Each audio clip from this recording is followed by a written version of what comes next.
Barakatay Hawa, Barakatay Hawa Shai, Shalom, to all the Akim out there. Um, Pretty much, uh, today's lesson is pretty much going to be centered around America being Babylon the Great, merchants, finance, etc. I was doing a little research on a few things, going over a couple of scriptures the last couple of days, and I wanted to put this lesson together. I mean, it's a little, it's a little, a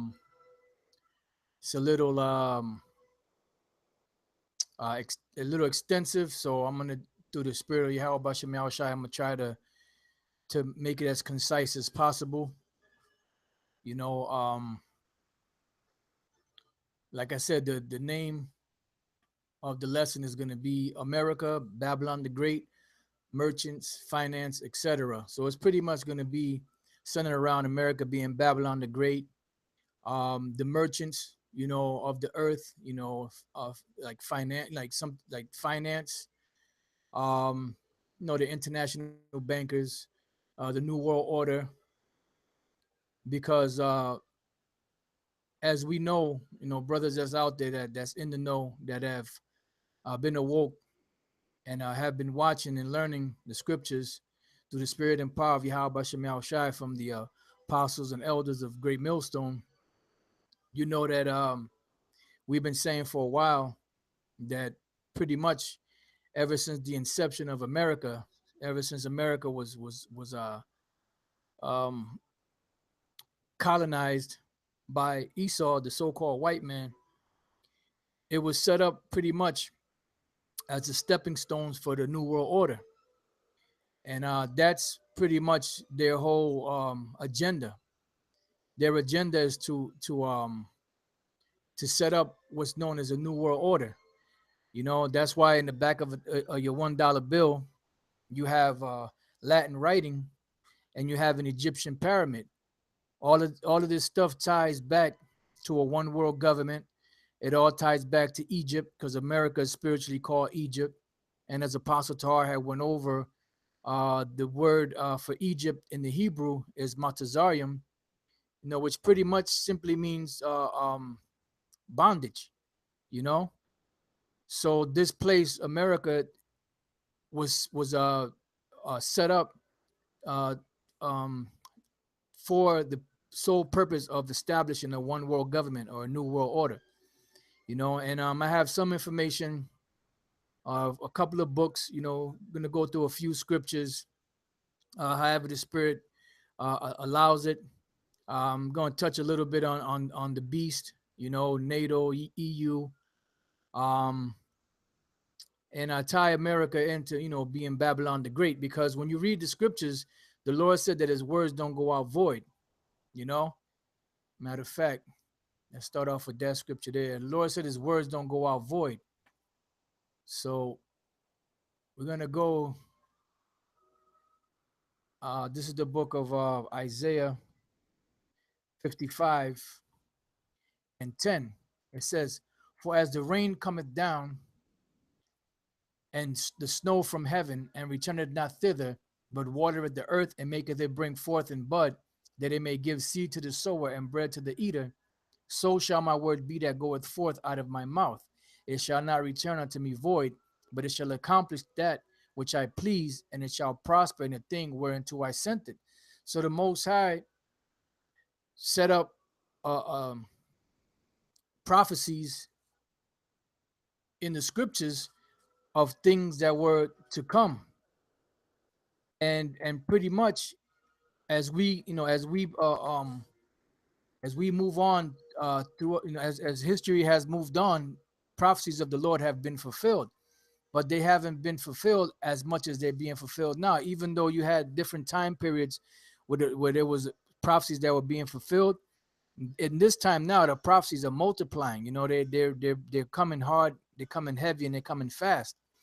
Because this is the time where the Lord said that He's going to visit the earth and bring judgment upon it, and He's going to fulfill the prophecies that have yet to be fulfilled, because we're at the time now where the kingdom of Yahushua and the kingdom of Israel is going to be established upon earth, and the whole world is going to know, that we are the Israelites, you know, and we're at that point now. That's why these devils are so scared. That's why they're making, their last ditch attempt to try and destroy this word, by any means necessary, you know, on the flip side of what Malcolm X said.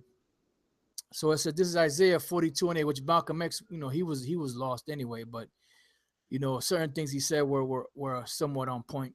Isaiah 42:8, I am the Lord, that is my name, and my glory will I not give to another. Why did the Lord say that? Because the Most High is the one that spoke about these prophecies that come to pass.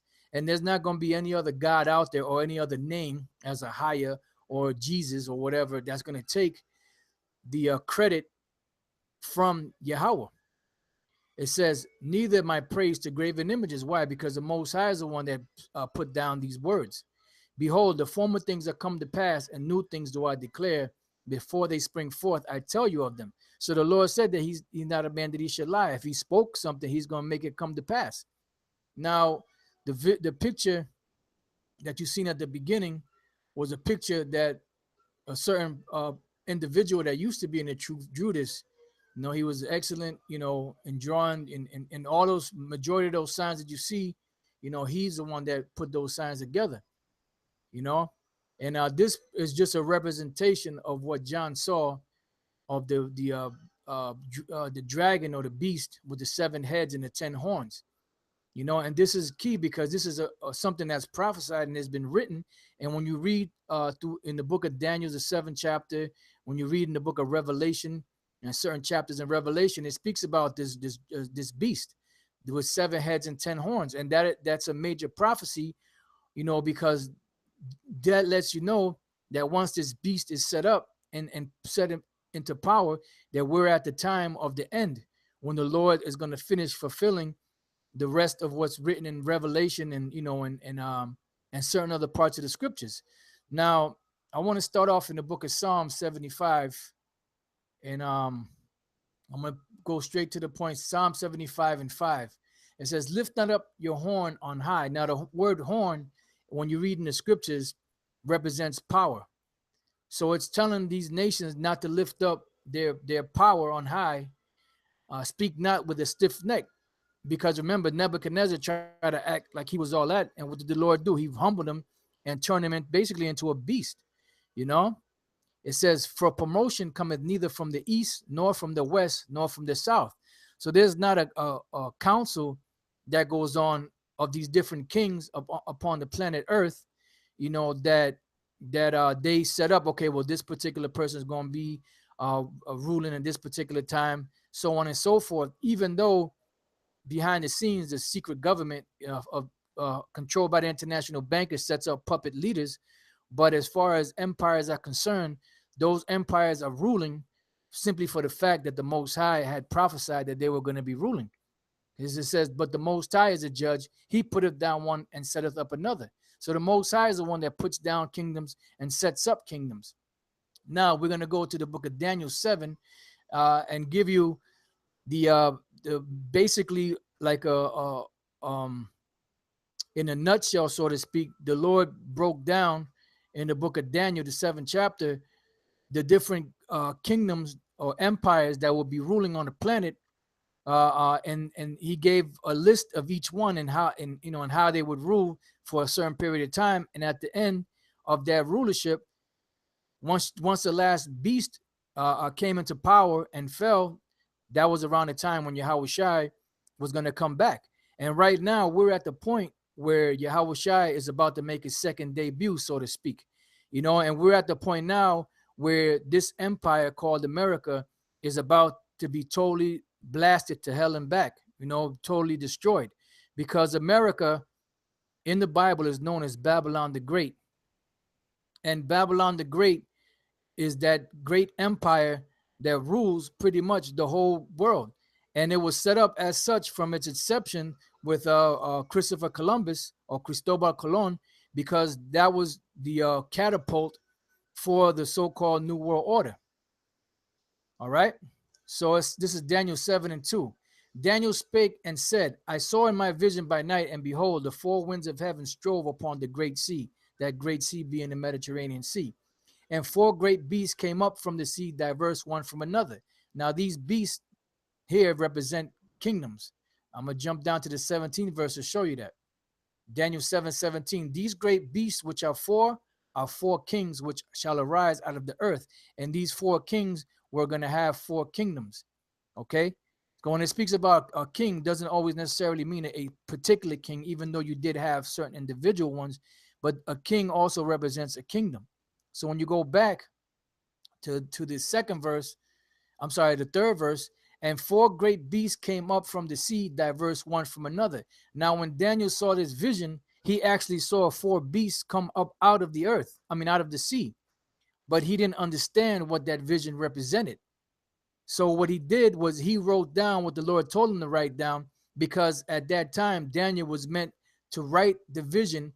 He wasn't meant to really understand the majority of the visions that he saw, because that was given to us in these times to know and understand what these visions meant, because we're at the point now of the fulfillment or the end of these visions. So it says the first was like a lion, which the lion represents the Assyrio Babylonian Empire, because when before the Babylonians came into power, you had the Assyrians that were in power, and they came into power into prominence as an empire, and then the Babylonian Empire was there, so they ruled conjointly. It says the first was like a lion and had eagle's wings. That was the Assyrian Empire. And I beheld till the wings thereof were plucked. And how were the wings thereof plucked? When the Babylonians came in and took them down. And it was lifted up from the earth and made a stand upon the feet as a man, and a man's heart was given to it. And this represented Nebuchadnezzar and the Babylonian Empire, because that was their time to rule. The Egyptians ruled at one point and they fell. The Assyrians came into rulership, then they fell. Then the Babylonians came into rulership. It says, and behold, another beast, a second, like to a bear. Now this second beast, which is the bear, represented the Medo-Persian Empire. Okay. It says, and it raised up itself on one side, and it had three ribs in the mouth of it, between the teeth of it. And they said thus unto it, arise, devour much flesh. And when it devoured much flesh, because it took over the known world back then from the Babylonians. So that empire of the Babylonians fell, and the Medo-Persian Empire was set into power. Why? Because it was the time of the Medo-Persian Empire to rule. And after this, and I beheld, and lo, another like a leopard. Now this leopard, this beast, the leopard, which is the third kingdom, represented Alexander the Creep and the Greek Empire, because that's how that was the next kingdom in succession to rule. And when you check out the history, it was Alexander the Creep that devastated the Persian Empire and subdued it, and the Greeks came into power after that, and they took over all of those regions where the Babylonians were ruling, and before them, where the Medo-Persians were ruling, and before them, where the Babylonians and the Syrians were ruling. It says, which had up upon the back of it four wings of a fowl, and the beast had also four heads, and dominion was given to it. And some of you brothers know what that means. I'm not going to break every little point down, because it'll take forever to get through these scriptures. It says, after this I saw in the night visions, and behold, a fourth beast. Now this fourth beast represents the Roman Empire. That was the fourth empire that was to rule upon the earth, So there was a succession. So the Romans ruled jointly with the Greeks. So they was known as a Greco-Roman Empire. And around 30 BC or so, around there, with the last Cleopatra and the last Ptolemy, they were pretty much absolved into the Roman Empire, and it just became known as the Roman Empire, the fourth beast. Dreadful and terrible and strong exceedingly, and it had great iron teeth that represented their military. It devoured and brake in pieces and stamped the residue with the feet of it, and it was diverse from all the beasts that were before it, and it had 10 horns. Now these 10 horns represented, a power structure that they had back then, these were European nations that were in league with the ancient Roman Empire, and they went under ancient names such as the Ostrogoths and the Visigoths and the Heruli and the Anglo-Saxons and the Lombards and the Franks or Gauls, and so on and so forth. There was 10 major ones that were in league with the ancient Roman Empire. But then once the ancient Roman Empire fell, they fell with it, and eventually, in process of time, they came back into power. Which Lord's will, we're going to get to that. It says, so those 10 horns today, in the revival of the Roman Empire, came back as the EU, which it was at the beginning was the EEC, the European Economic Community, which was established, which was it started in March of 1957, but it didn't get its charter until January 1st, 1958, and the entity, for lack of better words, that set them up was the Club of Rome. You know why? Because that was the Lord setting up Rome again to set this beast back up into power once America was established. Because remember, America was established first, and then all these other things started falling into place. It's all true to prophecy. I considered the horns, and behold, there came up among them another little horn. Now, this little horn, when you read in Daniel 7, the little horn is speaking about America. But then when you read in Daniel, the 8th chapter, the little horn is speaking about Antiochus Epiphanes, because by the time the Roman Empire was established, the Greek Empire had already fallen. So this particular little horn wasn't speaking about Antiochus Epiphanes. It was speaking about America. Okay? It says, before whom there were 3 of the first horns plucked up by the roots. And those 3 horns, when you go into the history, was the Spanish-American War, the French-American War, and the War of Independence with England. And behold, in this horn were eyes like the eyes of man, and a mouth speaking great things, because they're saying they're the Most High, they're Yahushua, they're the angels, they're the prophets, they're the Israelites, all manner of lies. All right. Now we're going to jump down to the 23rd verse, and it says, thus he said, the 4th beast shall be the 4th kingdom upon earth, and it's breaking it down, which shall be diverse from all kingdoms and shall devour the whole earth. Now, at that particular time, the Roman Empire didn't devour the whole earth. But when they came back into power, now they have the whole earth in their hand, because they didn't control this side of the world, the so-called Americas, Canada, and all that. They didn't control this side of the world. They only controlled the known world, or the known kingdom at that time, which was mainly surrounding the Mediterranean Sea.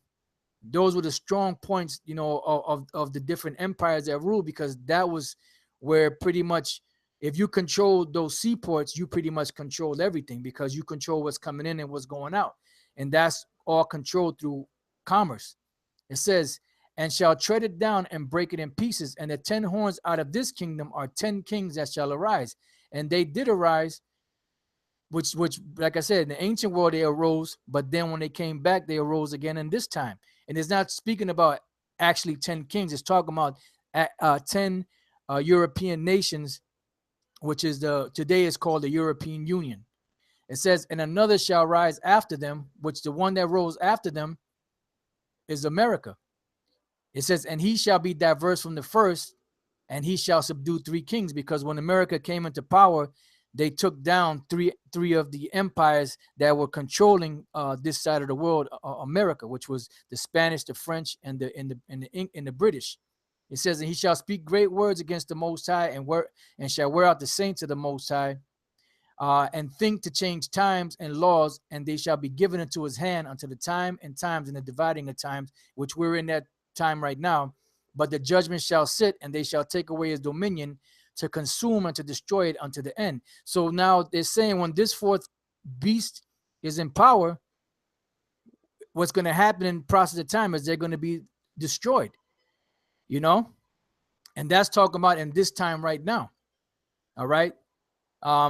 and like I said, when you go into the scriptures and you go into the history, you know, once the four kingdoms were set up, everybody, well, not everybody, but people that know about world history and the history of empires know that there was four major empires, beginning with the Babylonians all the way up to the Romans. Okay, so now let's go from there to the book of Revelation. I'm gonna go to the book of Revelation, the 13th chapter, because this is another book in the book of Revelation that speaks about these this beast, you know, that with the 10 with the 7 heads and the 10 horns. This is Revelation 13:1. And I stood upon the sand of the sea and saw a beast rise up out of the sea. So the Apostle John actually saw actual beasts come up out of the sea. And I'm not, you know, we're not saying that this is the actual beast, but it was similar to that, because it was a beast that rose up and it had 7 heads and it had 10 horns. And he actually saw that. It says, and upon his horns 10 crowns, and upon his heads the names of blasphemy, because they, since they've been established on the planet Earth, they pretty much deceived the world. And one of the main deceptions is that they teach in the world that they're the Most High, that they're Yahweh Shai, that they're the people of the Lord, that they're the angels, that they're all the great people of history. Pretty much nothing but a bunch of lies. Since the time that they've taken over, their whole thing was all about deception. It says, and the beast which I saw was like unto a leopard. Now it's going back in time and to give a scenario of what took place. So now the leopard represents Alexander the Creep, and it represents the Greek Empire, because that was the beginning of the rulership of Esau on the planet.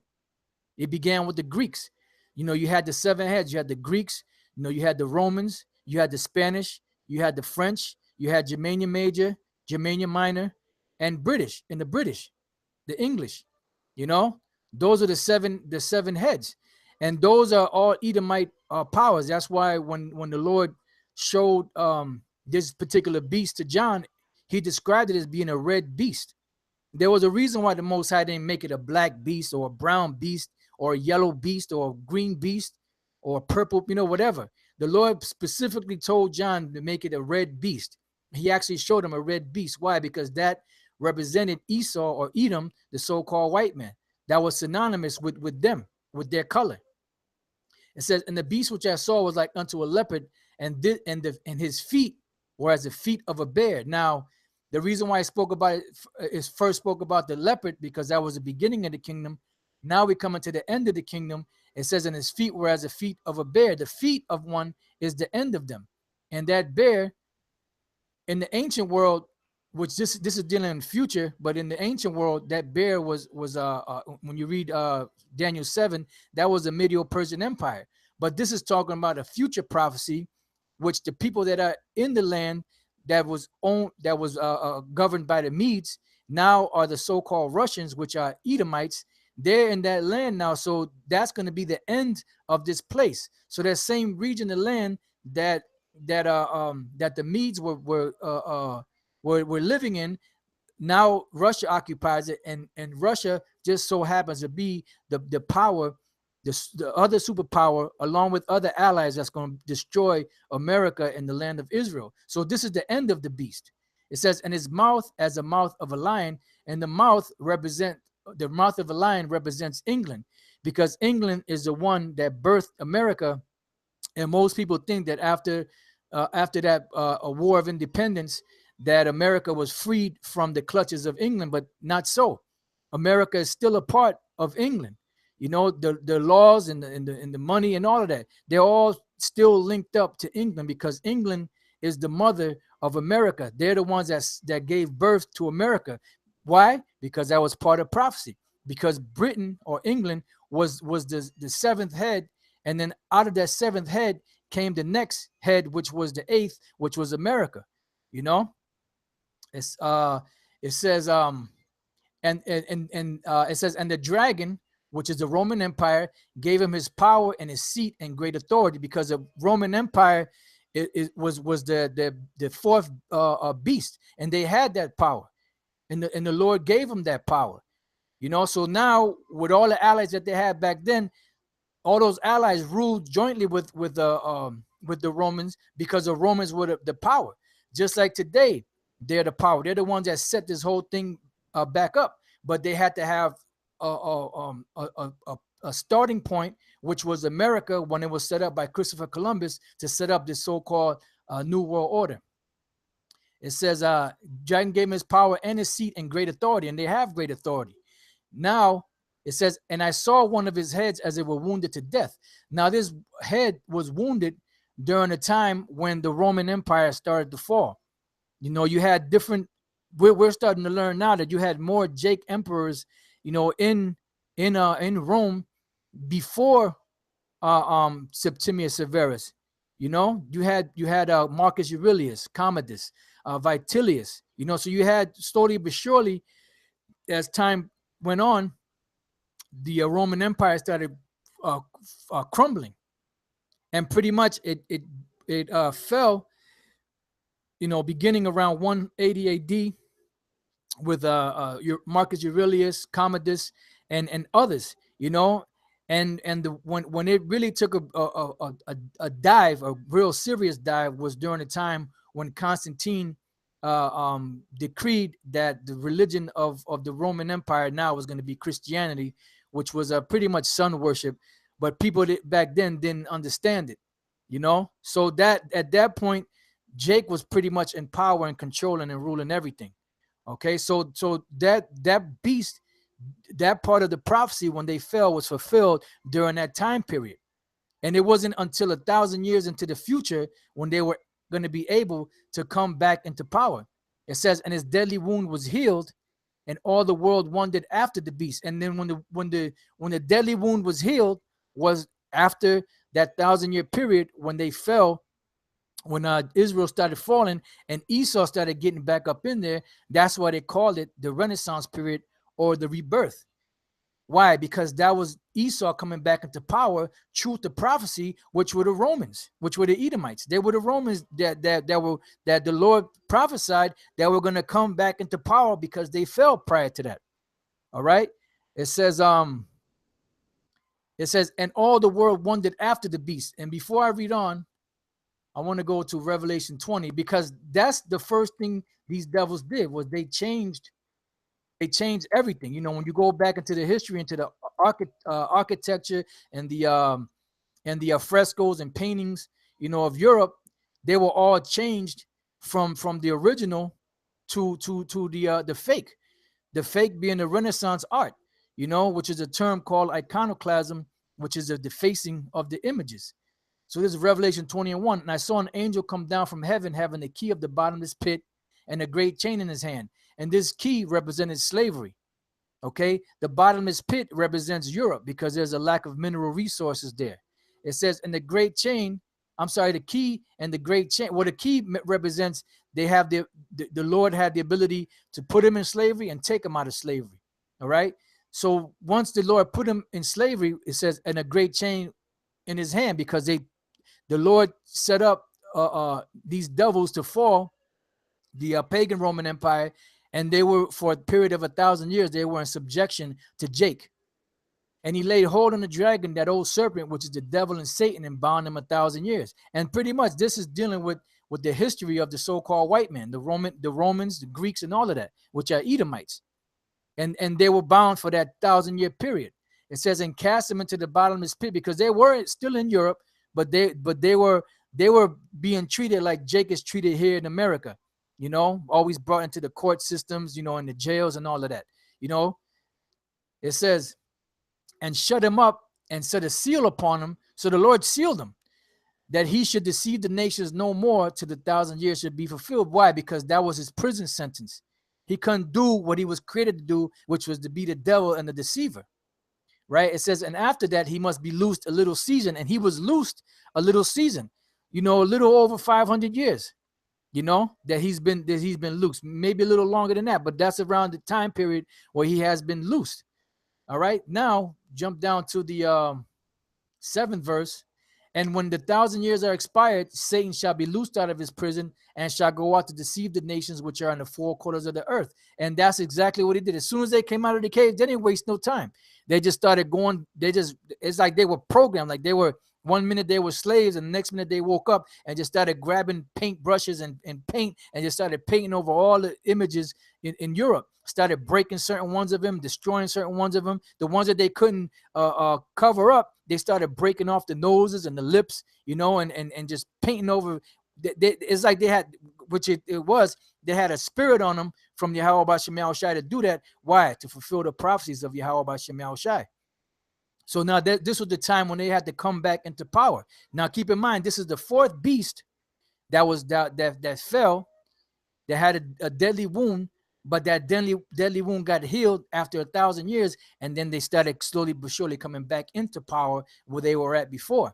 And they were doing the same thing they were doing back then. All right. Now this is going back to Revelation 13 and 11. I'm sorry, I'm going to read 4. And they worshiped the dragon, which gave power unto the beast, and they worshiped the beast. The dragon is a Roman Empire. The beast is the UN. I'm sorry, not the UN, NATO, and their allies, saying who was like unto the beast and who was able to make war with him. And that's a hellified army there. All them different European countries, America, Canada, and all that, all into one. That's a hell of a fighting force, for any other human on the planet to be able to fight against them. You have to come strapped. You have to have some serious backing in order to make war with them. All right. Now I'm going to jump down to the 11th verse. It says, and I beheld another beast coming up out of the earth. Now this is after the beast was wounded with a deadly wound. Now this beast is the Roman Empire coming back up into power, but it started through America. You had America, then once America was established for the New World Order, then Rome, the Treaty of Rome or the Club of Rome, they started setting back up that ancient power of those different nations, and it didn't really started coming to pass till like 1949. When they first had set up NATO, and then about 10 years later, that's when they set up the EEC, the European Economic Community, which later became the European Union.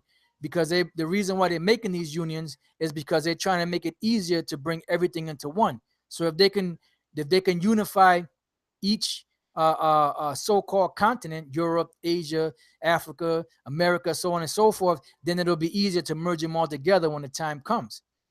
These devils, they're devious, man. It says, and he had two horns like a lamb, and he spake as a dragon.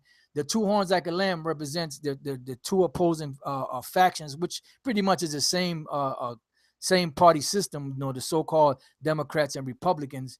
And he spake as a dragon because a dragon is known for his fierceness. Now, one thing about America, when they go into these different countries that are from democracy, you either take democracy or you take the sword. They're not playing. And that democracy goes back to what? To the ancient Roman Empire, that so-called democracy and republic and all that. It says, and he exerciseth all the power of the first beast before him. So when America came back into power, and the Club of Rome set up the European Economic Community or the European Union and NATO, they all came back in the force of that first beast. Why? Because that first beast, where did they get their power from? They got their power from the Roman Empire, because that was the Roman Empire, which the Most High gave them that power to stamp down and to any nation that rose up against them, to put them down. It says, and caused the earth and them which dwell therein to worship the first beast. And how did they cause them to worship the first beast? By setting up everything the same way it was set up in Rome, through their law, the legislation. There's legislation, the Roman numerals, the laws being written in Rome, in the Latin terms, and the democracy, the succession of the presidents, which the Roman Empire was diverse because they didn't have a succession of kings as other empires had before them. But what they had was they had an election every year, like 4 years or so, and they would elect a new president based off of that, and not based off the old king succession of the king and the prince, of his son, and so on and so forth. It says whose deadly wound was healed, and when their deadly wound was healed, was when they started coming back up into power during the Renaissance. It says so we're far beyond into the healing of that deadly wound. Now we're at the point where this beast, this beast is about to fall again. It says, and he doeth great wonders, so that he maketh fire come down from heaven on the earth in the sight of men. And this used to be broken down as Hiroshima and Nagasaki when Esau dropped that bomb, but that wasn't dealing with that, because this is speaking about the beast. The beast wasn't in power at that time, because the beast is NATO. NATO didn't come to pass until about 4 years after that whole situation took place. So it's that's not it. Even though they did send fire from the heaven through them planes, but that wasn't it. It was when NATO had they dropped their bombs on I believe it was Serbia, Herzegovina, when they were fighting against the Albanians. That was the first time when the NATO, that beast, had dropped a fire from heaven. That was the very first time. So that's what this is referring to. It says, and he deceived them that dwell on the earth by the means of those miracles which he had power to do in the sight of the beast, because that's all they do is deceive. All right, saying to them that dwell on the earth that they should make an image to the beast. Now, what is the image to the beast? The image to the beast is basically the image of the Roman Empire, the way their society was set up. The homosexuality, the Senate, the House of Representatives, the presidents, the way they're set up, the two opposing parties, the Democrats and the Republicans, and the same caste system that they had back then, the plebeians and the patricians, and so on and so forth. They just have different names today.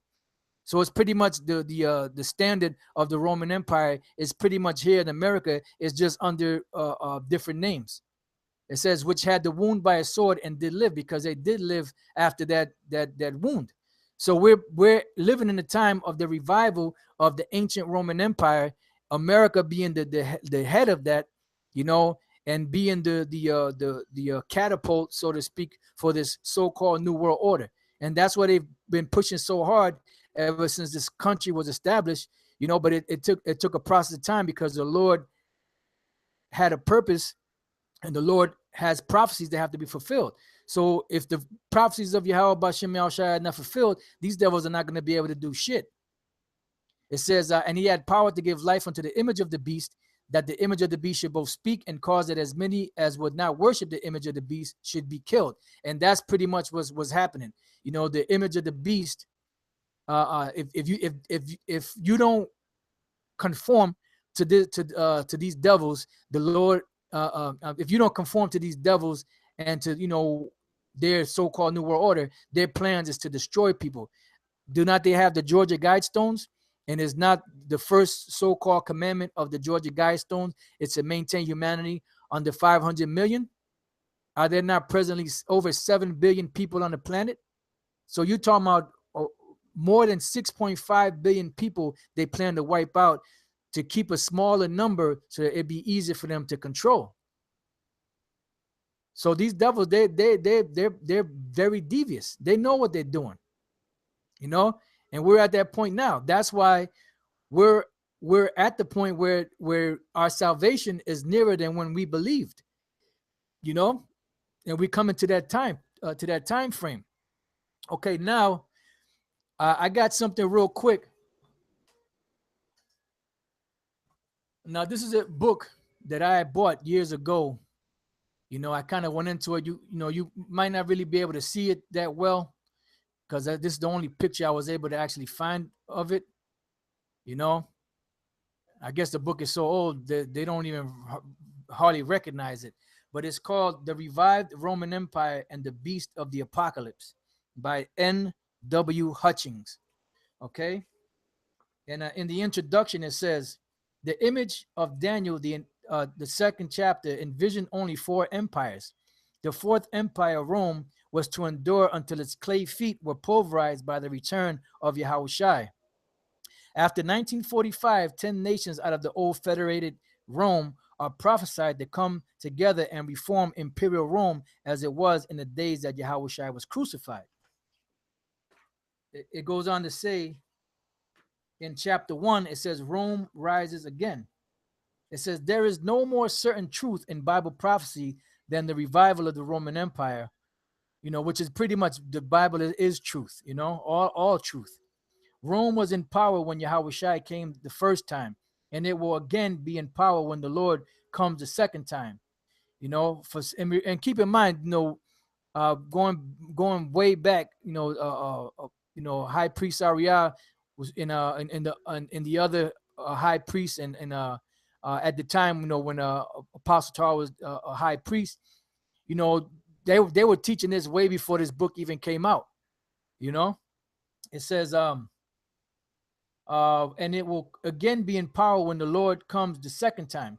For centuries, even as Europe stood hopelessly divided and embroiled in seemingly endless wars, students of prophecy have stood firm in their conviction that 10 nations, which were once within the geographic, political, and religious boundaries of Rome, would again form a federation of states. This federation, I'm going to skip that because they go off about the Antichrist. So, like I said, they go off, but there's certain points in here that they make that are pretty good. It is of major importance to realize that the common market, according to the New Columbia Encyclopedia, came into being on March 25th, 1957, at the invitation of Rome, and the first meeting was held in the Vatican itself. 6 of the present common market member nations attended the first historic meeting. Dr. J.A. Seiss, the noted Christian author, foresaw the revival of Rome in conjunction with the rise of Babylon from his vantage point in history. More than 130 years ago, 1860, he made the following observation in his book, The Apocalypse. Think for a moment, for there is such a power that is everywhere clamoring for a common code, a common currency, common weights and measures, and which is not likely to be silenced or to stop till it has secured a common center on its own independent basis, whence to dictate to all countries and to exercise its own peculiar rule on all the kings and nations of the earth. That power is commerce, the power of the ephah and the talent. So pretty much, the New World Order, the establishment of it will be through commerce, through money. That's why Maya Amschel Rothschild made a statement. He said, give me control of a nation's money and I care not who makes the laws. Why? Because if you control the money, you pretty much control everything. Finance controls everything. Finance controls wars. Finance controls commerce. Finance controls, and like the scriptures say, money answereth all things. Matter of fact, I'm gonna get that real quick. Let me just pull up another tab. It says, money answereth all things. That's Ecclesiastes. I believe it's the 10th chapter. Right here, Ecclesiastes 10:19. A feast is made for laughter, and wine maketh merry, but money answereth all things. So money is pretty much what makes the world go round in this society, and that's why they've been so hell bent on setting up the so-called central banks in America, which they had set up too prior to the Federal Reserve System. Why? Because they want to control the issuance of the money, so that they can control the laws and everything else that governs this society, because the New World Order is all based off of one currency, one religion, one way of thinking, everything done as one, because they're just like the ancient Babylonian Empire tried that, and what happened? They failed. Just like Antiochus Epiphanes tried a one world order, and what happened? That failed. Why? Because the Most High is not with it, And this society, when it was set up, one of the phrases of America is what? The melting pot. And the melting pot was what? It was a diversity of people coming together as one. There's a Latin phrase that they have on a dollar bill, and before that, e pluribus unum. You know, and e pluribus unum simply means out of many, one. So if my feed went out, so if you brothers could still hear me, Babakusha, just let me know that y'all brothers could hear me, because the actual video went out, so I'm not sure if it's still going or not. I mean, it's saying that it's still on air, but if y'all brothers could just drop me a line real quick. Okay, all right. So that was pretty much it. So pretty much America is known as that so-called melting pot, you know, and that melting pot, when you go back in history, when you go back to when you go back to when you go back to Genesis the 11th chapter, the reason why Babylon was called Babylon was because the Lord said he confounded the languages there. So you had, and there was, because they were, I'm gonna read it. Genesis 11:1. And the whole earth was a one language and a one speech. And it came to pass as they journeyed from the east that they found a plain in the land of Shinar, and they dwelt there. So Nimrod was the first guy that tried to establish a new world order, a one world order. We believe that Obama is Nimrod in the reincarnation. Now, whether they keep him in there or not, it doesn't matter, because he already did what he was supposed to do. He already set up the different legislations and all. He pretty much handed them the so-called New World Order in spades. But what they're not counting on is Yahweh Bashem Yahushai coming to destroy them. You know, that's something that nobody could put in spades for them. Why? Because the Most High already prophesied that He gonna destroy this place. All right. It says, and they said one to another, go to, let us make brick. I'm just, just for in the interest of time, I want to just jump down to the point. It says 6, and Yahweh said, behold, the people is one, see, and they have all one language. And this they begin to do, and now nothing will be restrained from them, which they have imagined to do. Go to, let us go down, and there confound their language, that they may not understand one another's speech. So the Lord scattered them abroad from thence upon the face of all the earth, and they left off to build the city. Therefore is a name called Babel. And the word Babel is a Hebrew word, babal, which means confusion. It says, because the Lord did there confound the language of all the earth, and from thence did the Lord scatter them abroad upon the face of all the earth. So America now has a conglomeration of all these different people. It was called the melting pot, you know, because you have people of different creeds and of different languages and different nationalities that came here. And that's the reason why the Lord allowed that, because the Lord said that this is Babylon the Great. Now, with that being said, let's go to Revelation chapter 18, and we're going to start at the first verse. And, I'm going to go as long as the Spirit allows me to go. You know, I mean, like I said, I got a lot of scriptures here, a lot of points to make. So if I don't get to them, Lord's will, I mean, I go as long as, as the Spirit allows me. And if I don't get to all of them, Lord's will, maybe I could do like a second part to this, depending on the Spirit of Yahweh Bashem Yahushai. All right, this is Revelation 18:1. And after these things, I saw another angel come down from heaven, having great power. And the earth was lightened with his glory. And he cried mightily with a strong voice, saying, Babylon the Great is fallen, and has become the habitation of devils, and the hold of every fallen, and the cage of every unclean and hateful bird. But the point in this is Babylon the Great, okay? Because this is going into the destruction of Babylon the Great.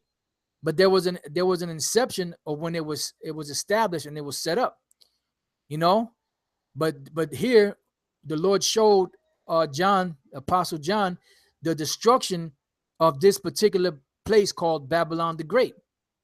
All right. Now, what I want to do is see Babylon the Great here is dealing with so-called America, which so-called America is the part of the revival of the ancient Roman Empire, and this place America, which is also known as Babylon the Great, Babylon is also synonymous with Esau, the Edomites. Matter of fact, let's go from there to our Psalms chapter 137 and 7. It says, remember, O Lord, the children of Edom, the Edomites, the so-called white man, in the day of Jerusalem, who said, raise it, even to the foundation thereof. O daughter of Babylon. So the Most High is calling Esau the daughter of Babylon. Why? Because you had the ancient Babylon, but then now you have the modern day Babylon, which is Babylon the Great, which is America, which is the daughter of that ancient, those ancient empires. It says, O daughter of Babylon, who art to be destroyed. Why? Because when America was set up, they were set up to be destroyed. We read in Daniel, the 7th chapter, that when this particular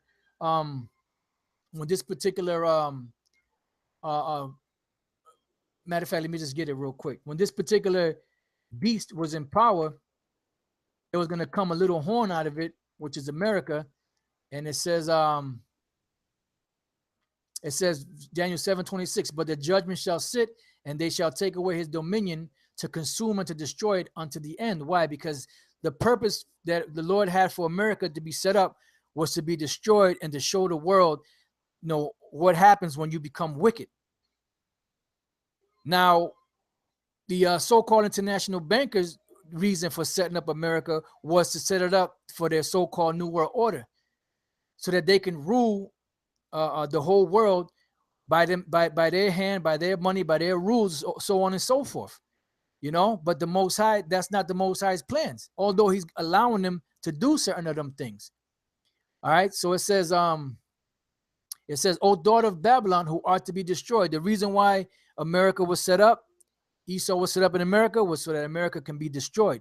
Happy shall it be that rewarded thee as thou hast served us, which they're going to get double according to what they put us through. All you got to do is go back in the history and see what they did to the so-called Latin tribes, to the so-called Native American Indian tribes, and to the so-called, the Southern Kingdom, so-called Negroes, West Indians, and Haitians, and all of that is going to come back on them. And the things that we know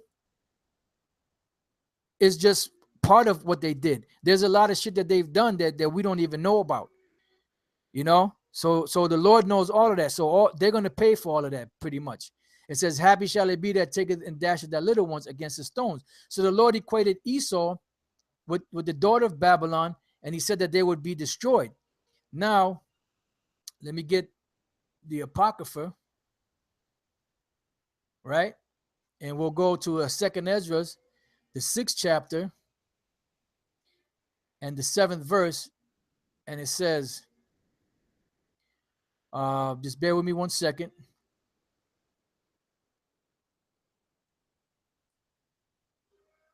Some of it will get cut off, but you brothers, you can follow along in your Apocrypha.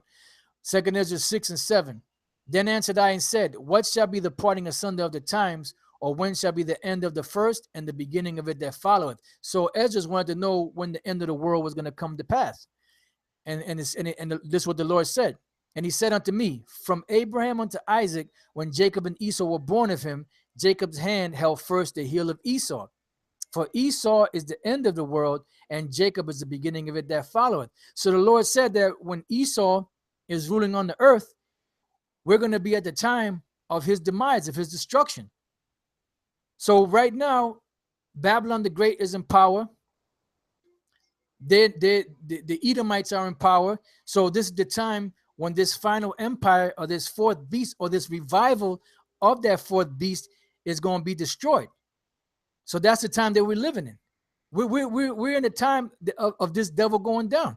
We're in the last empire, and the last part of that fourth beast. We're in the time of the toes, the 10 toes, which is Europe right now in total financial chaos.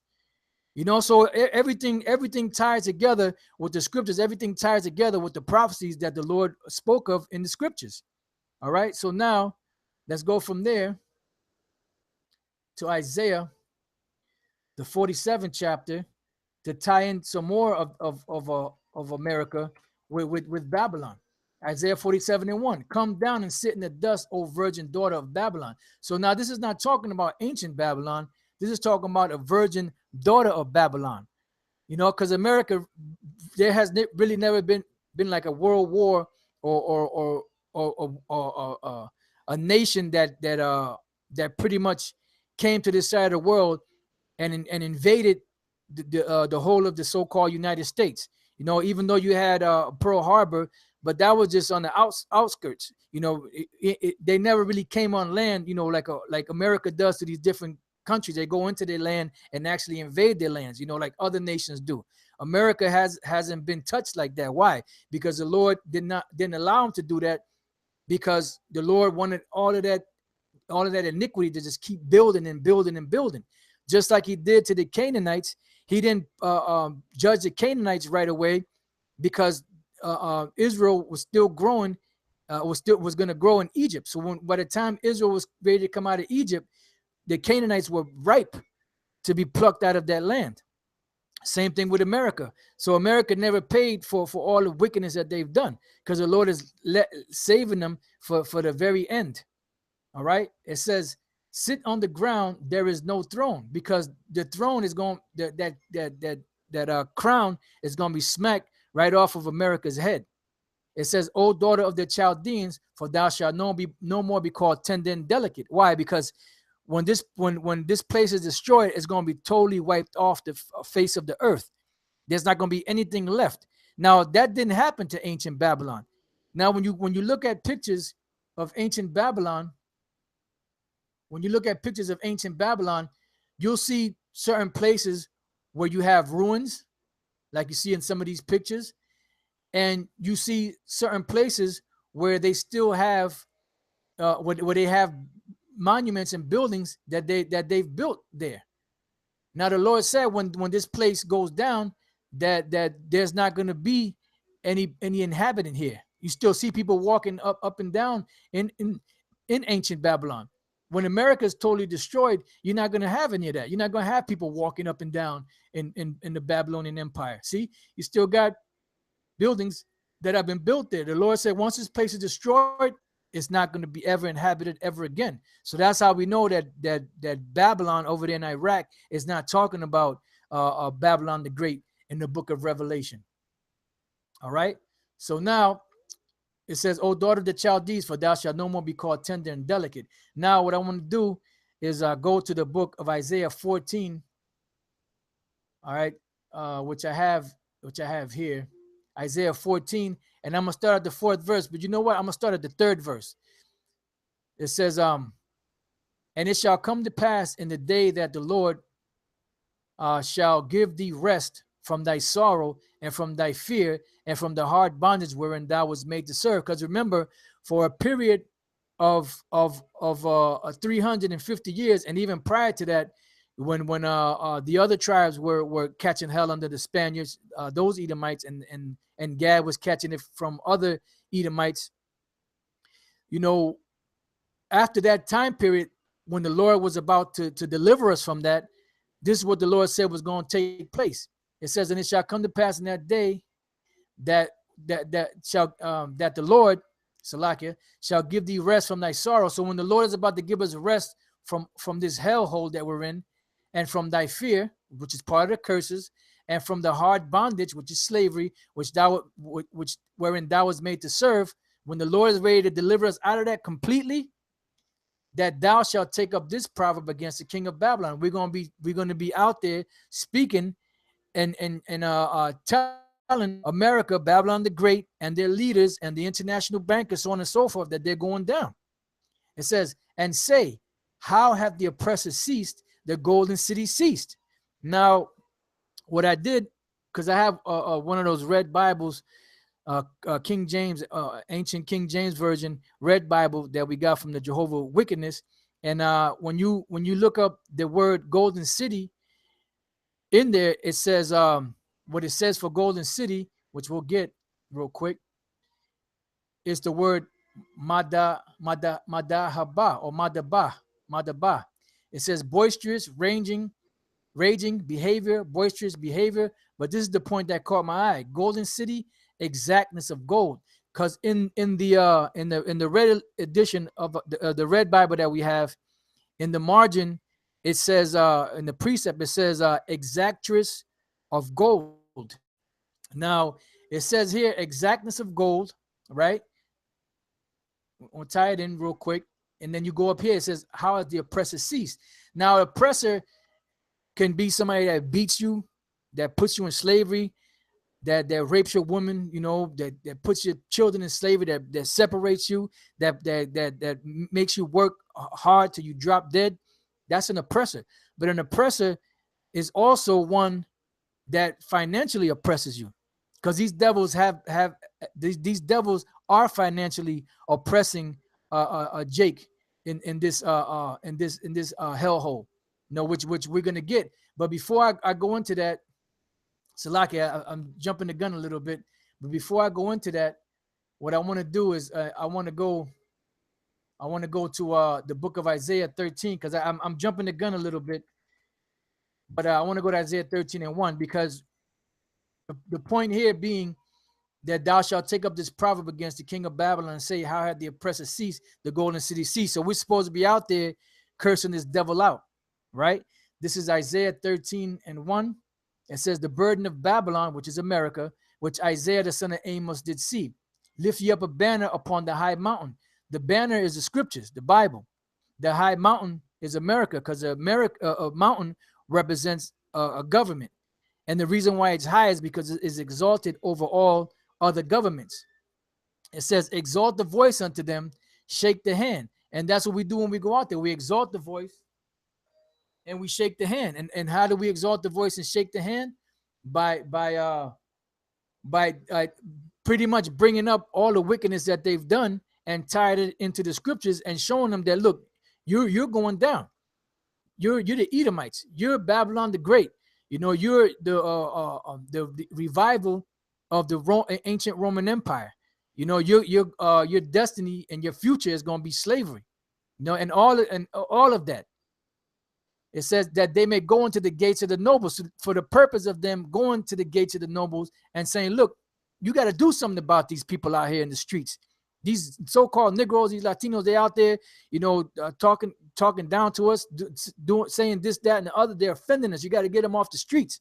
And that's why you have all this stuff going on, with the so-called homegrown terrorism and different situations going on with the so-called Black Hebrew Israelites, because they're trying their hardest to get us off the streets, but that's not going to happen, And when the time comes for them to do that, then the Lord said He's going to lift up a standard against them. It says that they may go into the gates of the nobles. I have commanded my sanctified ones. The sanctified ones are what? The prophets that are going to go out there and teach. They're not going to sell out. They're going to go out there and teach and break it down and tell them exactly how. They're not going to sugarcoat it. They're not going to spare nobody's feelings. I have also called my mighty ones for my anger, which are the angels, even them that rejoice in my highness. All right, so now go from there back to Isaiah 14. I'm sorry, let me get one more. This is 2 Thessalonians chapter 2 and verse 8. It says, and then shall that wicked be revealed. It says, and then shall that wicked be revealed, whom the Lord shall consume with the spirit of his mouth, which is what we're doing when we go out there in the streets. That's why it's important to be out in the streets. Yeah, the studio shows, sit downs, that's beautiful. You can edify more, because when you're out there, it's more fast paced.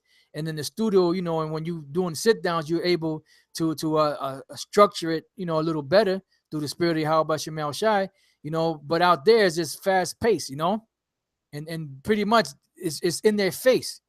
It says, and shall destroy with the brightness of his coming. And the brightness of his coming is Yahweh Shai with the chariots and the angels shooting lasers at them, and also the so-called nuclear missiles that's going to destroy this devil. It says, even him whose coming is after the working of Satan, which is the adversary, with all power and signs and lying wonders. And you see all that. Everything that they have is nothing but set up for lying wonders, powers and signs. Everything that they have is all about deception, and they're going to come to you as an angel of light. They're not going to come to you they're not going to say I'm the devil. They're not going to come like devilish, in your face. They're going to come like a so-called gentleman. As Apostle Gabar always quotes, I believe it's Shakespeare that said that the devil or the prince of darkness will come to you as a gentleman or something to that effect, because they can't come the other way because people would expect it. They got to come unexpectedly because they're the deceiver. All right, now let's go back to Isaiah 14. It says that thou shalt take up this proverb against the king of Babylon and say, how have the oppressors ceased? The golden city ceased. The Lord hath broken the staff of the wicked and the scepter of the ruler. So the Lord is bringing them down. That's why that scepter that represents rulership is broken down. Everything is falling apart, and they're trying to keep it all together. That's why they want to establish a so-called New World Order. So now, like I said, when you go to the word golden city, Madaba, which is golden city, exactness of gold. When you go to the root word, it means gold, from the word dahab, which really goes to the word zahab, which the word zahab is gold, a precious metal. But the point here, the golden city ceased, meaning the exactness of gold. Now, the word exactness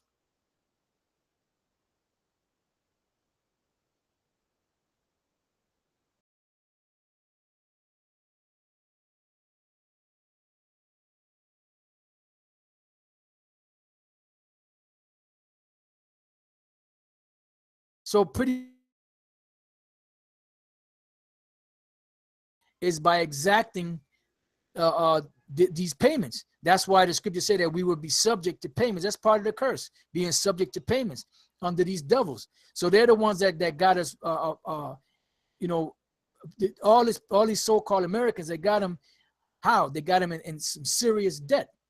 They got them in that serious debt that they can't get out of. Why? Because it was all established through what is called the Federal Reserve System, which pretty much drained the economy and jacked up the economy of so-called America. All right. So now, and the purpose for them doing that pretty much is the purpose for them doing that pretty much was for the purpose of gaining power of the whole world. Because let me get Habakkuk. Salaki, I know I'm a little all over the place, but just bear with me. This is the book of Habakkuk, chapter 2, and I'm gonna start at 4. It says, behold, his soul which is lifted up is not upright in him. This is dealing with Esau, because although they're lifted up because they're proud, they're lofty, their spirit still ain't right, because they were created to be the wicked. It says, but the just shall live by his faith. Yea, also because he transgressed by wine, that's his different philosophies. He is a proud man, that's Esau, neither keepeth at home, because this devil could not stay here. And if you look on a map, you'll see all the different regions of the earth where these devils have military bases, U.S. military bases on. They're always occupying somebody's land, always looking for ways to steal people's resources. It says, who enlarges his desire as hell, and is as death and cannot be satisfied. So they can't be satisfied no matter how much they get. They can gain the whole world and they still want more, because once they gain the whole world and gain all the monetary wealth they want, the next thing is control of the people. And then who knows after that? But Barakatah Yahweh Bashem Yahshai, that he's going to bring this devil down, because this devil is a straight up demon. These Edomites are straight up demons. But gathereth unto him all nations, which is what? A new world order, one world government. And heapeth unto him all people. And that's here in America, the so-called melting pot. E pluribus unum, out of many one. It says, shall not all these take up a parable against him? And a taunting proverb against him? Even the nations are going to be snapping on this devil and cursing them out, as it tells you also in the book of Isaiah 14, and say, woe to him that increaseth that which is not his. How long? So how long these devils going to do that? Go around the world and take this stuff? Well, until the Lord take his ass down, which is soon. and to him that ladeth himself with thick clay. Now, thick clay, which Apostle Paul brought this out, is from the Hebrew word ibatyat, which means a heavy debt. Now, how did they accumulate this heavy debt? Well, they accumulated it through something called the so-called Federal Reserve. And I'm going to come back to this, but I want to read this real quick. This is from a book called The New Babylon. And to keep in mind, these devils, they go off, but it said the New Babylon, those who reign supreme, the Rothschild Empire, the modern-day Pharisees, which they're going off on that, and the historical, religious, and economic origins of the New World Order. And this is pretty much, how they set it up, and I mean, it's a lot of reading. I just read a chapter just to see if I could find some stuff. I didn't really find too much, but I just found a few good points. I mean, I wouldn't really even waste my time reading this book. I just wanted to bring out a few points out of here and move on. It says, this is on chapter 7. The Rothschilds and America, first a colony, then the engine of imperial power. The Rothschilds sent an agent by the name of Schoenberg to New York in 1837, but Schoenberg changed his name to August Belmont. And they always had agents going all the way back to the beginning of this country. One of them being Solomon, I forget his last name, Solomon something, that financed those so-called presidents and congressmen, senators, and all that crap back then. But this is another guy, and he changed his name to August Belmont because he wanted to sound more American. That's what them devils do. They change their name. During the time that Belmont was consolidating the Rothschild Empire placed on American soil, the Rothschilds were establishing offices throughout the American South for the purpose of wool purchases that were then shipped onto France and marketed. Why? Because they wanted to control the money of this place, but they had to control everything first. That's why they started buying up everything. The different media outlets, railroad, oil, mineral resources, electricity, all of that, gas, natural gas. They wanted control of everything because they wanted to control everything. Why? For monetary gain, so that they can set up their new world order. Likewise, the Rothschild family were buying up tobacco harvests. Rothschild controlled ships, carried enormous cargoes between the United States and France, and that's how the world became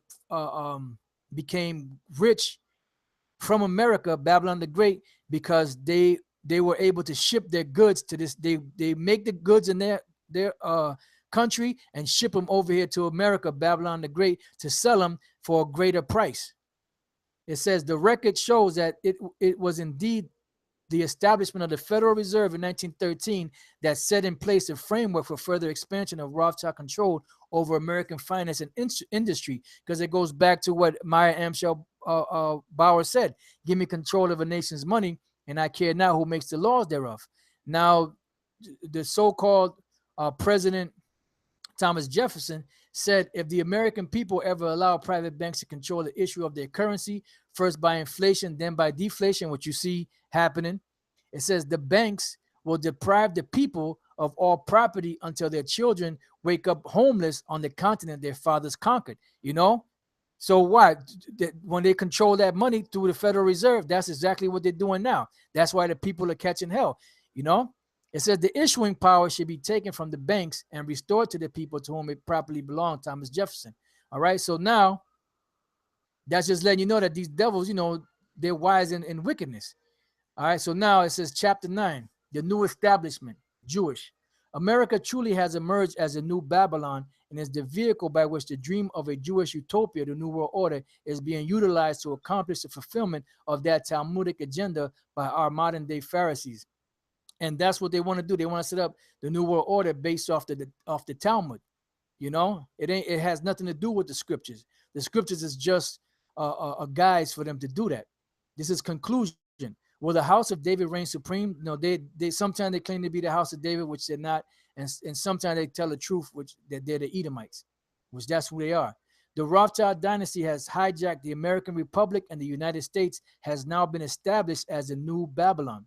with the New World Order forces relentlessly pushing their agenda at a faster pace than ever before. That's why you have all this legislation and all these things happening and all these riots and protests going on so that they can bring the excuse that they need the right crisis so that they can finally implement their New World Order.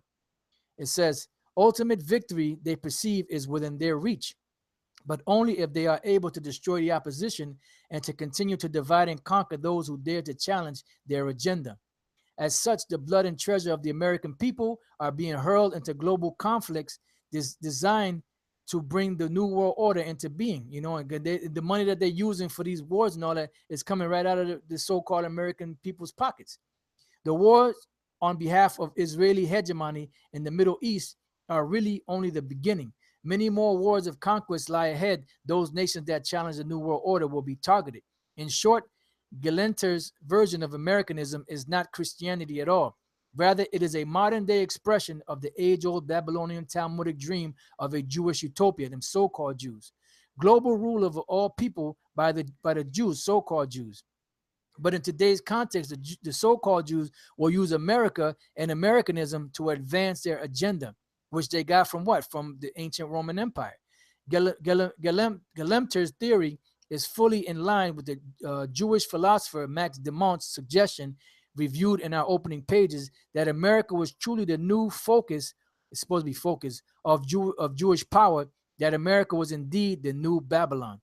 In his book, Galenter candidly expressed the contention that the United States, base of what he has called American Zionism, is now charged with the imperial, even God-given duty to remake the world, that Americanism is the creed of the global agenda, that this fourth great Western religion is the driving force behind and which must establish a new planet-wide regime, in short, the New World Order. We are the one and only biggest boy in the world today. If there is to be justice in the world, America must create it. We must pursue justice, help the suffering, and overthrow tyrants. We must spread the creed. All of this reflects the mindset of those who are now dictating American policy in the name of the grand scheme of advancing their global agenda.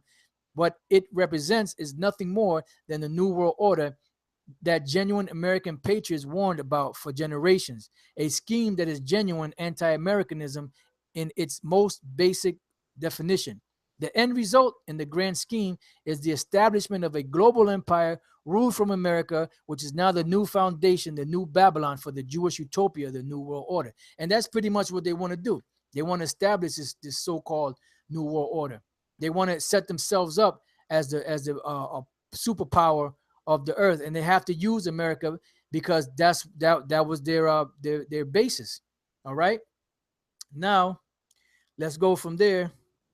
And it was all set up through a financial thing, you know, and by setting up this so-called Federal Reserve System and other central banks around the world to control the finances of these nations, to be able to implode and destroy the finances and the economy of these societies, so that they can, so all these nations can finally come to the conclusion is, look, we got to do something about this. We got to get a better economic stance, you know, and then they can bring in their solution, you know, which is that pressure from above, pressure from below. All right. So now I'm going to go from there to the book of Ezekiel 17, which Apostle Tar brought this out years back. We were out at Zuccotti Park. You know, he had did a little lesson on this. I just want to get one particular verse, which is Ezekiel 17:4. Now, when you read this, you know, the scriptures say that the things were written aforetime were written for our learning. Now, this part here is key to what's going on in America, you know, and it happened back then too. But now it's going on in America right now. It says, he cropped off the top of his young twigs and carried it into a land of traffic. That land of traffic is America. He set it in a city of merchants. Now, when you look up that word traffic, the word traffic comes from the word Canaan, which is where you get the word Canaan from, which is lowland. But as you read through here, it also says merchant, trader, because that traffic, or Canaan, the land of Canaan, That's the land of merchants and the land of traders. And America at one time was known as what? The financial capital of the world, pretty much. When they had the Twin Towers down in Manhattan, which controlled the commerce pretty much of the world. Then you have Wall Street, which is trading all different types of stocks from different nations on the planet. So this place is that place of commerce, that land of traffic. And then when you look up the word merchants, it comes from the word rakal.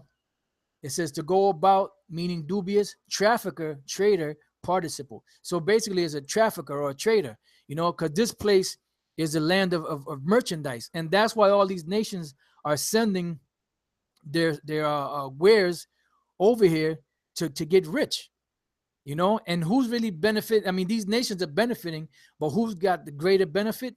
These international bankers. And what they're doing is they're depriving the people, the citizens of their just due, especially Israel. They're the real Israelites I'm talking about. I ain't talking about them gutter rats over there in the land of Israel. I'm talking about the so-called Negroes, Latinos, and Native American Indians. That's who they're depriving, really, because Jake is the one that's really doing bad in this society, even though you have other Edomites too that are catching hell. But the nations, they come over here, they do great. They do well. And then when they don't do well, what do? They pack up and they go back home. All right, so now let's go from there to the book of James, the 5th chapter.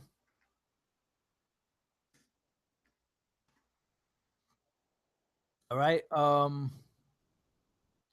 James chapter 5, and I'll start at 1.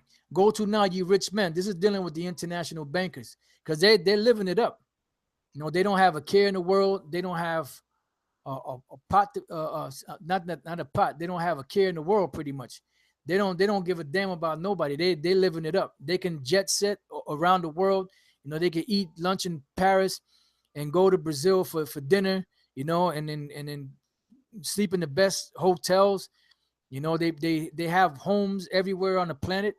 They could get up in the morning if they want to go have breakfast in Hawaii or whatever other exotic island out there is out there. They can do that.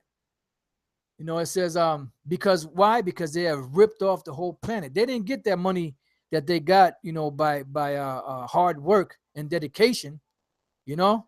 Like my man Floyd Mayweather, hard work, dedication. No, they got that money by robbing, stealing, deceiving, taking nations' resources,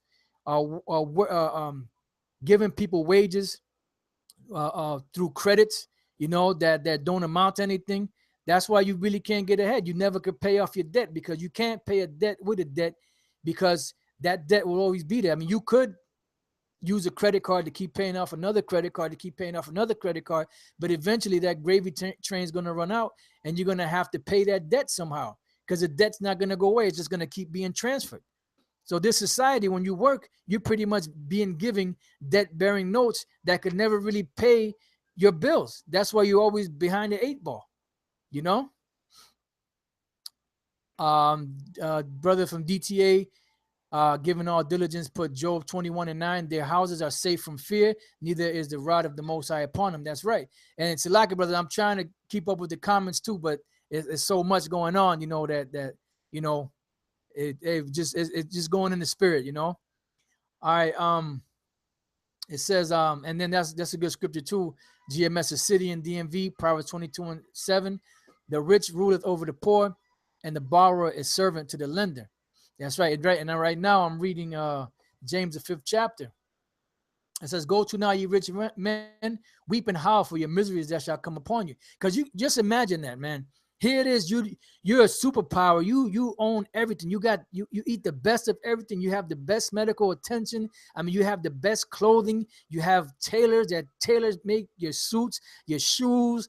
I mean, you have the best women. You don't have a care in the world. You have money. You can do whatever you want. You have the best cars.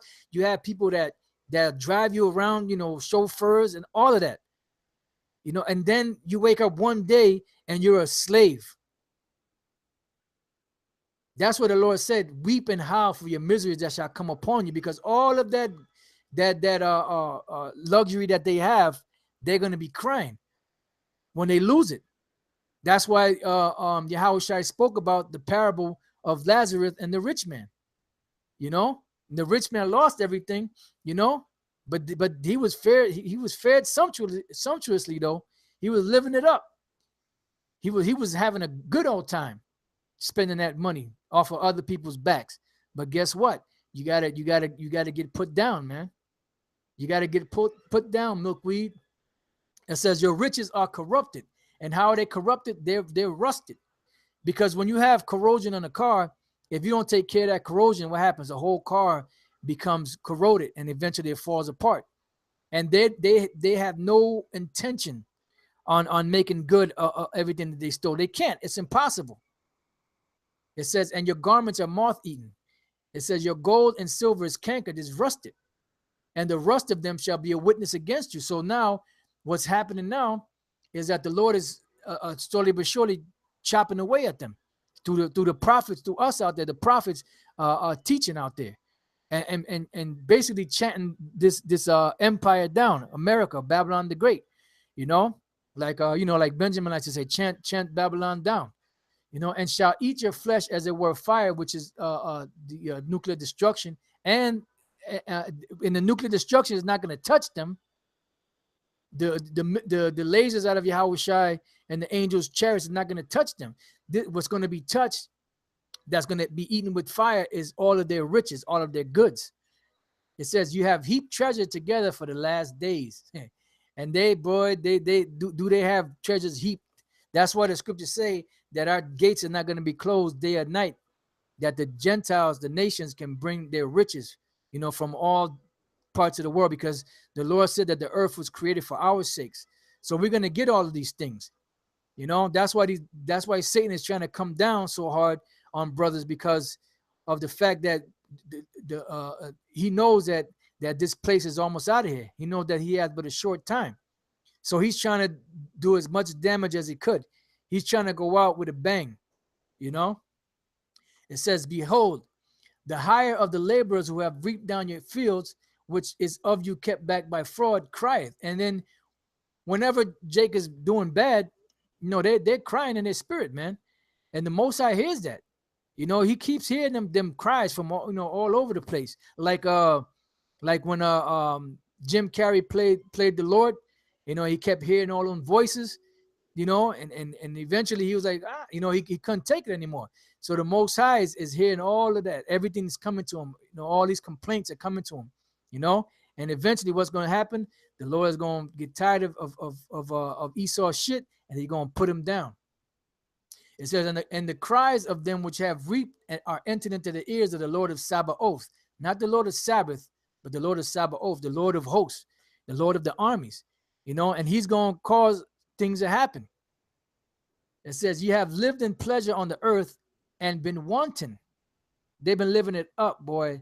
They've been living lovely and been undisciplined, because they don't have to be disciplined, because they own everything.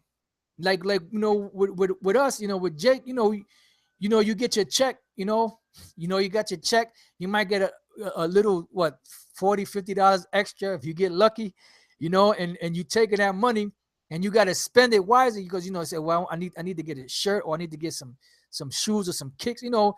You might need to get something, you know, and then you say, okay, I might want to give me a bottle of your yun, but you have to budget that shit, you know, because if not, before you know it, you spend a little too much, and then you be broke for the week. Come Wednesday, you broke. But these devils, they don't have to do that. They got everything. They're undisciplined. They don't have to be disciplined. You have nourished your hearts as in a day of slaughter. You have condemned and killed the just, and he does not resist you. Okay, so now we're gonna go back to the book of Isaiah 47 and 7.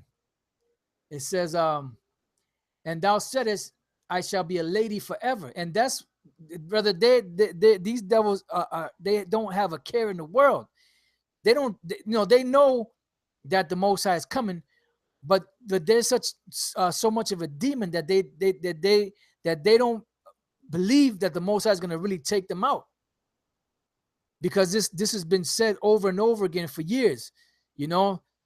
So they said, man, the Most High ain't coming. He don't exist. You know. But that's how demonic these devils are. So that thou didst not lay these things to thy heart, neither didst remember the latter end of it. Now, there's a scripture which I'll get real quick. In the book of Deuteronomy 32, which actually was speaking about Israel. It was actually speaking about Israel, but we know that the things that was speaking about Israel back then applied to Esau now. Deuteronomy 32 and 29. Oh, that they were wise, that they understood this, that they will consider their latter end. This was dealing with Israel back then, but now it's dealing with Esau.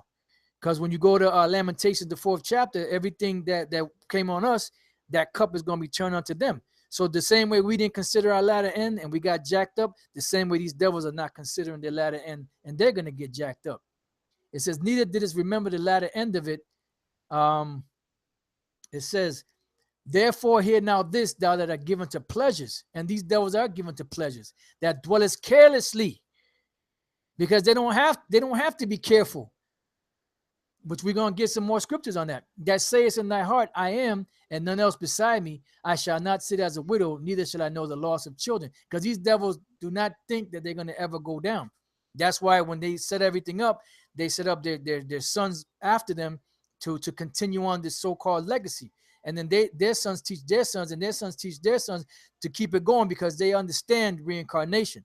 They understand eventually down the line, 3 or 4 generations down the line, they're going to come back right into their power. And they understand that, unlike some other cats that we know. All right.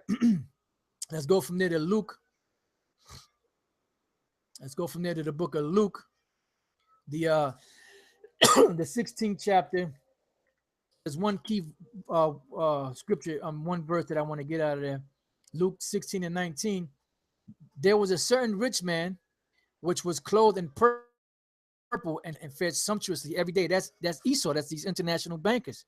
You know, they're the rich men that's fed sumptuously, and that's dressed in fine linen and in purple and the best of everything. All right. Let's go from there to Revelation 17. These are, a couple of scriptures. This situation about the rich man, living it up. This is Revelation 17. And I start at 1. And there came one of the 7 angels which had the 7 vials that talked with me, saying unto me, come hither, and I will show unto thee the judgment of the great whore that sitteth upon many waters. This great whore is America. And the reason why this scripture here is key is because through America, these devils became even more rich, because prior to that, they had money, because they were getting money from them different governments back then, different kings. But then when they set up America, they really cornered the market, so to speak. And they really outdid themselves when they took over this place. It says, with whom the kings of the earth have committed fornication. That's all, drinking that Babylon juice. And the inhabitants of the earth have been made drunk with the wine of a fornication, democracy, and the different philosophies and the way that they set up their empire and their country. So he carried me away in the spirit into the wilderness, and I saw a woman, which this woman represents America, sit upon a scarlet-colored beast. That scarlet-colored beast is NATO, the EU, Rome, all of that. And America is sitting on top of them. Why? Because they're the ones that's really carrying them. Because America's on the forefront, but who's really backing everything? It's Europe, so-called Europe. Full of names of blasphemy, which they say that they're the Most High, they're Yahushai, they're the angels, they're the people of the Lord, and all of that, having 7 heads and 10 horns. And this is the point. And the woman was arrayed in purple and scarlet color. So America is arrayed in purple and scarlet color because this is the beacon of light for the whole world. And how does that tie into the international bankers? Because they're the ones that's living lovely. They're living off the backs, in the sweat, in the tears, in the blood of everybody else on the planet, through America.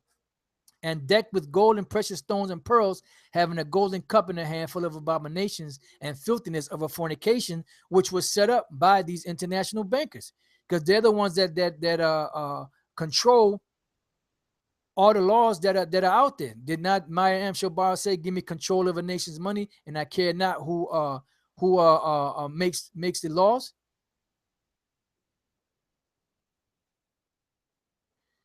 Well, I mean, you don't have to believe it. Somebody said, "How do you know?" Though I am listening, but it sounds kind of far fetched. Hey, well, the scriptures say, "What if some did not believe? Shall their unbelief make the faith of the Most High without effect?" No, so either you have the unction of the Lord to understand it and believe it, because what did the scriptures say? Faith cometh by hearing, and hearing by the word of the Most High. So either you accept it because the Lord opens up your mind, or you don't accept it because the Lord closed your mind. Did not the Lord say that eyes have they and they see not, and ears have they and they hear not? So if you can't get it, that means the Lord didn't open up your mind to get it. So my thing to you is either keep listening, maybe it might hit you depending on who you are. I don't know if you're an Israelite or Edomite or whatever. And if not, and if you are Israelite, maybe the spirit will hit you. But if not, then keep it moving. We're not trying to convince you. What's written is already written. So either you accept the Lord's word or you don't. Now, how the hell is it far-fetched that these international bankers control the whole world? When they control the whole world, they control everything financially. So an idiot would say that they can't see that, because the ones that are governing and controlling everything through the central banks are the Rothschilds, and the Rockefellers and all of them. So I mean, if you don't know about that history, then you I don't know, you must be well, you say you believe the word. Well, we're going through the scriptures and showing you that America is Babylon the Great. Matter of fact, the same chapter I'm reading here, Revelation 17:1, it says, I'm going to read this. It says, "And there came one of the seven angels which had the seven vials, and talked with me, saying unto me, Come hither, I will show unto thee the judgment of the great whore that sitteth upon many waters." Now the many waters, when you jump down to the 15th verse, it says, "And he saith unto me, The waters which thou sawest, where the whore sitteth, are peoples and multitudes and nations and tongues." So in other words, this woman, this whore, would be sitting upon all of these people. Now, is not America considered the melting pot? Now, what does it mean by a melting pot? Why was America called a melting pot? The reason why America was called the melting pot, because it was a place where all these different nations that spoke different languages came from and gathered as one. Now, those different languages, as we broke down earlier, when you go back to Genesis, the 11th chapter, the whole earth was of one language and of one speech. But then when the Lord confounded the languages that they didn't understand one another's speech, he said that he called that place Babel, which the word Babel from the Hebrew word Babel means confusion. So now if you have a country that is set up as a melting pot with people of all different languages and customs and all that, that's going to be nothing but confusion. There's a conglomeration of confusion. See? And if this is your first time hearing about this, you're not going to get this overnight. Like I said, I don't know if you're Israelite. I don't know if you're Edomite. I don't know if you're another. I don't know who you are, But if it's meant for you, you're going to stick with it and listen and hear. And if not, then, there's nothing else that could be done, So you could sit back, listen and take notes and do your own research. And now when you jump down to the bottom, that particular woman, because we read in the 4th verse, it says, "And the woman was arrayed in purple and scarlet color." Now this woman, when you read down the 18th verse, it says, "And the woman which thou sawest is that great city which reigneth over the kings of the earth." And when you look on a scale today, America is in control of pretty much the whole world. They're the ones that dictate to everybody. They're a member of NATO, but whatever America says stands. So America is that hegemony, or that governing body, that place, or that governing body that rules over the entire planet Earth. And if it's not America that's governing and ruling the whole planet, who is it? That's the sole purpose that the international bankers set up America, was to catapult their so-called New World Order. That's why on the back of the dollar bill you have an Egyptian pyramid with Latin writing, and then you have on the other side you have the eagle, and then the talons of the eagle has a ribbon, and the ribbon says "E pluribus unum," out of many one. And then on the other side it says "Novus Ordo Seclorum," which is the New World Order. So pretty much the reason why America was set up, which was set up by the international bankers like the Rothschilds, so on and so forth, the Oppenheimers, they set it up to be able to catapult their New World Order, and everything is falling in line as they've planned. You know, and that's scripture. All right. So now, going back to verse 4, it says, "And the woman was arrayed in purple and scarlet color." And you know what? When the French Freemason, the Orient, French Freemason Orient, or however it's the French Freemasons, when they set up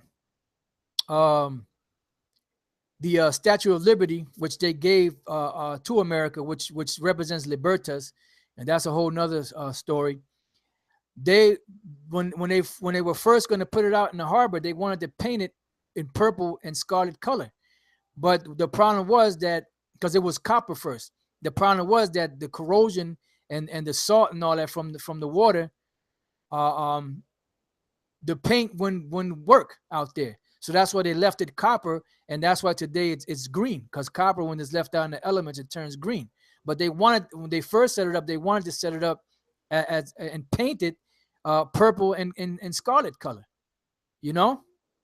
And there's different little clues here and there, you know, but it's up to the Lord to end if not. Okay, so now it says, "And decked with gold and precious stones and pearls, having a golden cup in her hand full of abominations and filthiness of a fornication." And that's Esau through the international bankers that are receiving these riches. So this woman that John saw represents this place, America, that the international bankers use to get all these dainties, all these delicacies, all these riches, you know, and they have gotten the riches pretty much of the world. Now, when you go to Psalms, the 73rd chapter, I'm read a couple of verses there. Psalm 73, and I'll hit a few points. Psalm 73 and 3. "For I was envious at the foolish when I saw the prosperity of the wicked." This is King David speaking about in these latter times, because this actually was a prophecy for later on, of the rich. And who's the most richest people on the planet Earth today? The Rothschilds, the Rockefellers, the Oppenheimers, you know, and other Fortune 500 families that control the whole globe pretty much. And jumping down to the 7th and 8th verse, it says, "Their eyes stand out with fatness," because these international bankers, they got the wealth of the world. They have more than heart could wish. They have no want for anything. It says, "They are corrupt and speak wickedly concerning oppression. They speak loftily." Why? Because they have all the riches of the world. But the riches of the world, the way they got it was through thievery. They got it through treachery. They got it through deception. They got it through taking people's lands, taking people's resources, you know, taking over people's the monetary system of a particular government, setting up the IMF, the International Monetary Fund, you know, occupying certain lands, setting up American bases on these lands, all in the name of the international bankers. But they're not going to come out there and tell you. You got to do the research. All right, now let's go from there. I wanted to look up the word oppression in the 8th verse, and the word oppression comes from the Hebrew word ishak, which means oppression, extortion, and that's pretty much what it is. It's extortion, injury. It's pretty much gained by extortion, and that's how they got got the world by extortion. Because if you look at the way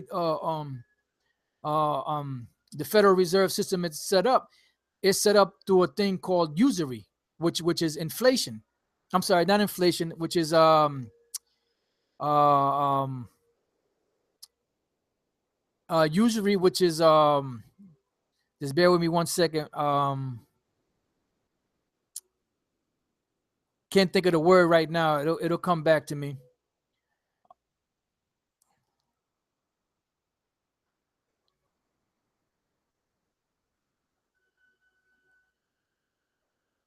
Can't think of the word right now. It'll, like I said, it'll come to me. Just bear with me. But it's through an interest. The water brothers, brother put interest. That's the word, interest. So interest pretty much is usury, and according to the scriptures, you're not supposed to uh charge interest. If you lend somebody money, it was because they were in need. You know, you lend your brother money, it's because he was in need. If he's in need, he's supposed to pay you back the money that you lent him. He's not supposed to pay you extra, because the reason why he borrowed the money from you in the first place is because he needed it. He was poor. So if you charge him usury or interest, pretty much he's never going to get out that hole. And that's what's happening here with this central bank called the Federal Reserve, and all these different central banks throughout the world that the international bankers hold. You know. All right. So now, it's verse 12. Let me see. It says verse 12. It says, "Behold, these are the ungodly who prosper in the world. They increase in riches." And who's that? Come on, man. That's a dead giveaway right there. Behold, these are the ungodly who prosper in the world. They increase in riches, meaning that these international bankers are the ungodly, because they say you'll go to court. They'll make you swearing on the Bible and say, "In God we trust." And then what happens? Once you do that, they'll throw the Bible behind your back or behind their back, and then they'll bring out their own penal code. So they don't follow the law, statutes, and commandments of the Lord. So they're the ungodly. They don't believe in the Most High. They just use the Bible, for their benefit. Because people really think that if you see the Bible and they say, "In God we trust," that they're going to really do the right thing. They're not going to do the right thing. They're the devil, man. You think the devil's going to do the right thing? This is Psalms 50 and 16. It says, "But unto the wicked the Most High saith," who's the wicked? The Edomites, the so-called white man. "But unto the wicked the Most High saith, What hast thou to do to declare my statutes, or that thou shouldest take my covenant in thy mouth?" What is the statutes of the Lord, and the covenant? That's dealing with the Bible. So the Lord is saying, "Why are you taking up my Bible? Why are you taking up my words? Seeing thou hatest instructions and castest my word behind thee." You're not going to uphold the laws of the Bible, because if you would uphold the laws of the Bible, you would start by putting homosexuals and lesbians and transgenders and all that to death. Because according to the Bible, homosexual, if two men have sex, they're supposed to be put to death. They're not supposed to be given rights, but in this society, they're given rights. And if you call them if you drop the F-bomb on them, they can hit you with a hate crime. You can have a fight with somebody in the street. They could charge you with a felony. You might get locked up for a little bit. But if you beat down a homosexual, they can hit you with a hate crime. So this society is about protecting homosexuals, because that's part of the religion of the New World Order, is homosexuality. All right. So now I'm gonna get ready to close it up. I have a whole bunch more scriptures. I'll see, if I could go through a couple more, but I mean, the point is pretty much been made, that America is Babylon the Great. America, Babylon the Great is also connected with Edom or Esau, which is a so-called white man. Edom or Esau is said to be the last empire or ruler on the planet Earth, and when he goes down, that's it. It's done. It's finished. Let me see. Yeah, what? I'm pretty much gonna end it there. And the Lord's will, I could do a part 2 to this, because it's been about almost 2 hours, since that we've been going into this. So with that, I hope you brothers have been edified. Hope you brothers learned something. Lord's will, I could come back and do a part 2 to this, and finish out the rest of these scriptures if it be Yahweh Bashem Yahushai's will. And with that, I say shalom, and I hope you brothers learned something, and I hope you brothers been edified. Shalom.